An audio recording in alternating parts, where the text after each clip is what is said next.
Greetings and welcome back to room 303 in our chats with Emily, as we are calling our readings through the poetry of Emily Dickinson.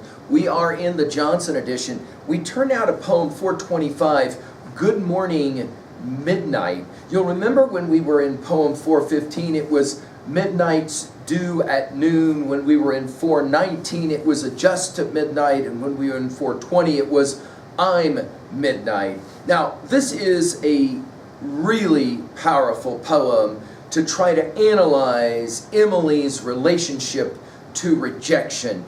It is possible that we could argue that one of the central motifs of Emily's life is coming to terms with whether she's accepted or rejected, especially for her poetic voice. Ruth Miller, the great scholar, calls this the most wistful poem in the canon, end quote. Our assumptions are that you've been following our stuff at learnstrong.net. Down that left-hand side, Chats with Emily, our playlist. I'm hopeful that you've worked through our set of introductory comments where we commented on the fact that Emily's withdrawing from the world is in some ways possibly a response to certain levels of rejection that she felt, especially about her poetic attempts.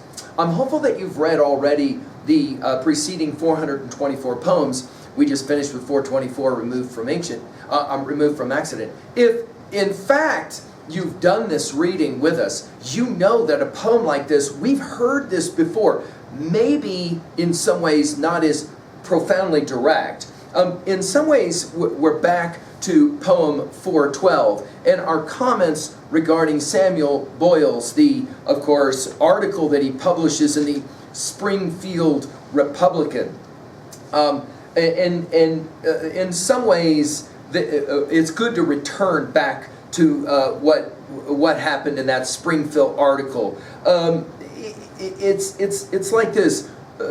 Miller suggests that because that article made light of these lady poets, that this poem, quote, Miller says, it is so direct, the poet's wound lies so exposed, that the beauties of the verse may be relinquished for who would have the wish to look close. Now, notice we'll go from good morning to good night in this poem.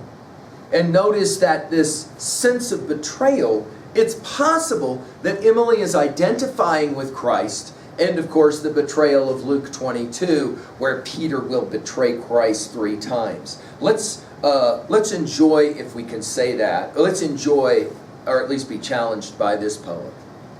Good morning, midnight. I'm coming home. Day got tired of me. How could I of him?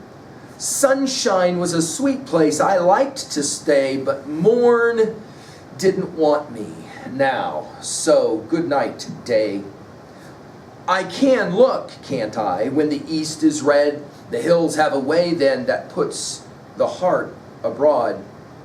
You are not so fair, midnight. I chose day, but please take a little girl. He turned away.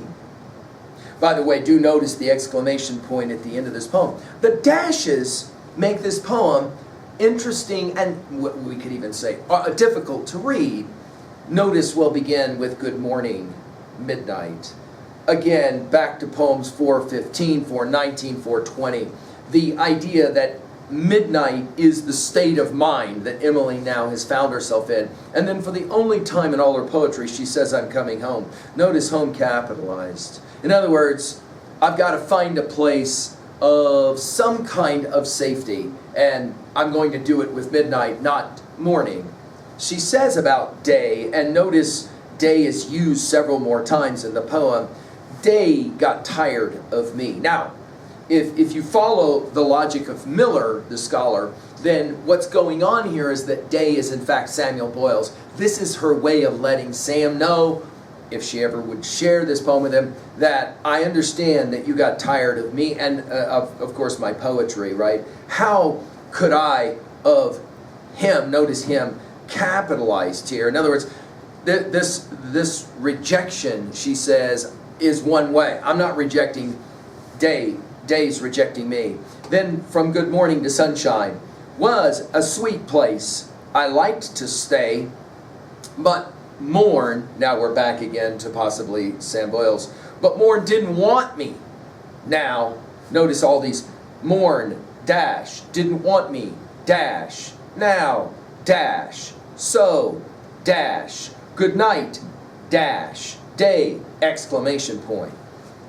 It does kind of break our hearts to realize that this amazingly genius gifted poet, in her lifetime, was much like John Keats, who you'll recall put on his own tombstone, "Here lies one whose name was written water." She never believed that we would be sitting, going through every one of the 1,775 poems of the Johnson edition, celebrating each one of them in turn for the remarkable genius.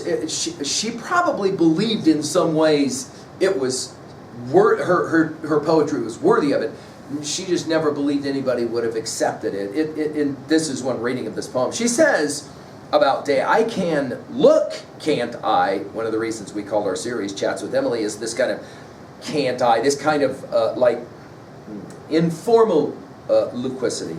I can look, can't I, when the east is red, the hills have a way then that puts the heart abroad. I think here she's talking about longing to be like other poets who have been published, who have been respected. And she says, I can at least dream, can't I? And now we're back to it. You are not so fair, midnight. I chose, notice past tense, day. But please, take a little girl, he turned away. Now, this turned away will take us back, you'll remember, to poem 273. When she said it this way, he put the belt around my life, I heard the buckle snap, and turned away, imperial, my lifetime folding up, deliberate as a duke would do, a kingdom's title deed, henceforth a dedicated sword, a member of the cloud, yet not too far to come at call and do the little toils that make the circuit of the rest and deal occasional smiles, to lives that stoop to notice mine and kindly ask it in, whose invitation know you not, for whom I must decline. Notice, by the way, the use of the word little there as well, right? We commented that little gets used in 171 poems. This little girl phrasing is fascinating. When we get to poem 454, she'll say it this way. It was given to me by the gods when I was a little girl. They gave us presents most, when we are new and small. I kept it in my hand. I never put it down. I did not dare to eat or sleep for fear it would be gone. I heard such words as rich when hurrying to school from lips at corners of the streets, and wrestled with a smile, rich. 'Twas myself was rich to take the name of gold, and gold to own in solid bars. The difference made me bold. We'll hear about little girl again in 576 when she says, I prayed at first a little girl because they told me to, but stopped when qualified to guess how prayer would feel to me. If I believed God looked around each time my childish eye fixed full and steady on his own in childish honesty, and told him what I'd like today, and parts of his far plan that baffled me, the mingled side of his divinity. And often since in danger I count the force 'twould be to have a God so strong as that to hold my life for me, till I could take the balance that tips so frequent now. It takes me all the while to poise, and then it doesn't stay. And finally, this little girl will get used one more time in poem 613, and then she'll be done using this phrasing. They shut me up in prose as when a little girl, they put me in the closet because they liked me. Still could themselves have peeped and seen my brain go round. They might as wise have lodged a bird for treason in the pound. Himself was but to will, and easy as a star, abolish the captivity and laugh. No more have I. Now, when we look at this poem and her longing for some kind of acceptance, I think that the message here is simply a 2A, that rejection is hard to take in general, but especially when our creative work is somehow rejected. At 2b, the tone of rejection here is remarkable. Notice the tone. Ruth Miller called it wistful, but there are others who see this as more a defiant tone. In other words, oh, you're going to reject me? Well, all right, fine, but there's somehow deep inside of me an understanding that you're going to regret it.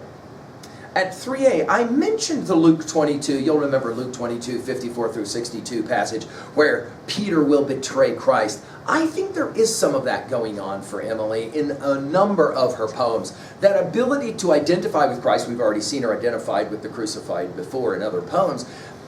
That notion that Peter is so close to Christ and yet somehow rejects Christ or betrays Christ at the moment when he should stand up and say, yes, I am one with him. It's possible that she sees Sam Boyles as a Peter-like denier of her abilities. And finally, at 3b, to own a poem like this, what was a time when you felt in some ways rejected? You wanted to go home, but you couldn't. Thank you.